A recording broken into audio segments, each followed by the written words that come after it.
Hey, what's up, guys? Happy New Year. So, if you've been following me for a while, you know that I haven't done many projects lately. I've been training for a marathon. It's been super cold. I've been growing my hair out. So, lots has been going on, but I want to get organized for the new year. And I found this Keter deck box on sale. I liked it so much after putting it together that I even bought a second one. This one hasn't even been opened yet. So, I'm stoked to show you that unboxing and putting it together is super easy. And look at this, man. So much space. I mean, this is awesome. So anyways, can't wait to show you it. Hope it's helpful. And if you're anything like me, I was looking at one of these for years before I finally pulled the trigger, and I am stoked that I did. So hope you enjoyed on this episode of Field Treasure Designs.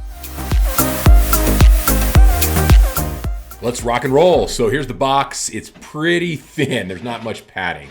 But what else do you need here? It's pretty much a box in a box, right? So this is the top, nice and thick. You'll be able to sit on it. The Keter advertises that you can sit 2 adults on it, which is pretty cool. And here's the bottom. It's a little thinner, but I think that's because it just sits on the floor, you know, the deck or the rocks. There's the hardware parts. We'll open that here in a minute. And each side, they're a little bit thicker, a little bit more support there. So I'm going to set these guys aside.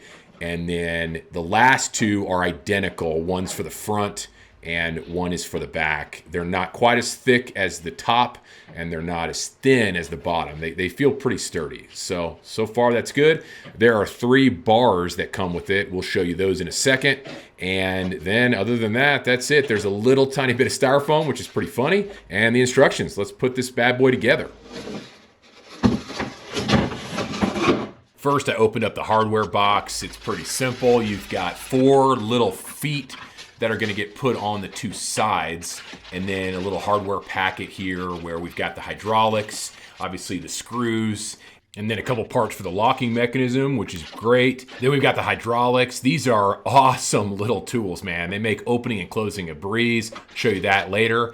Lastly, we've got the plastic hinge that goes in the middle, and that's it. That's all the hardware.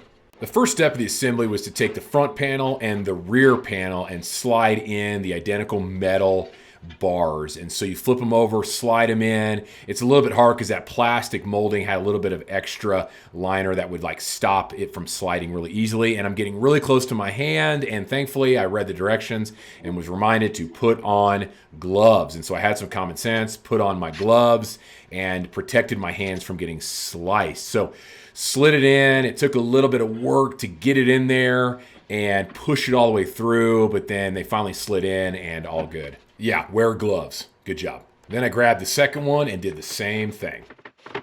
Next, I grabbed the sides and inserted the 2 feet that go on each of them. I'm not sure why these are additional parts, but hey, it is what it is. Next, I set the small side on the floor and then took the long side and inserted it in. It just snaps right into place. Then I grabbed the other side and did the exact same thing. The metal bar is on the top, closer to the lid when you get done. Then I grabbed the base or the bottom, and you have to spread the long sides out a little bit, and then it just snaps to the side there. And then once it gets secure, I was able to snap the 2 sides up along it like you see here, and it fits together perfectly. Then I added the other short side, and once I got it in place, I just popped it all together like I had done earlier, and boom, we've got a box. Then I tilted it down to check it out, and I'm surprised at how light it is, but how sturdy it feels. And so there's a little bit of cardboard you can see on the front. It looks like a scratch, but it's just cardboard. And yeah, there it is. There's the 2 bars on the top that help stabilize it. Looks good. The lid needed a couple things done. The first was a bar that you insert there that helps stabilize it. It screws in with a couple of fasteners. After I got that secure, I was able to then attach the 2 hydraulic mechanisms, which go on with another couple of screws. I ended up adding my extender to be able to reach the fastener closer to the hydraulic there. It made it a lot easier. Next, I popped in the plastic hinge right there on the end there. I'll then fasten that to the box once I get the lid attached. The last piece for the lid was the locking mechanism, so I just popped it on, screwed it in, and good to go. Then I had my awesome wife help me hold it in place while we got it set up, and I attached the hinge to the middle.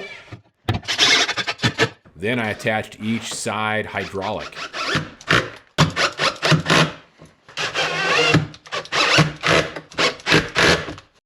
Last step was to attach the final locking assembly, and it goes over that bar, one fastener, and boom. Now we can close it.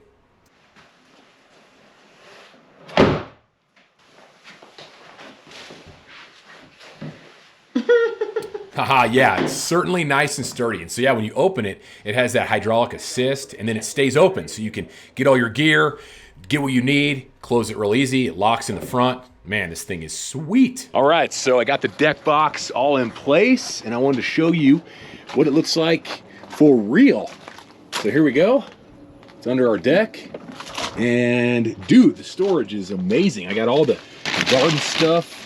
I got tarps, I got slip and slide, I got a blow up pool, I've got camp chairs, I've got all kinds of stuff. And look, tons of room still left. I mean, yeah, that thing is awesome. Well, hey, thanks so much for watching. I hope it was helpful. Don't forget to hit that like and subscribe, and I'll see you on the next video. Thanks.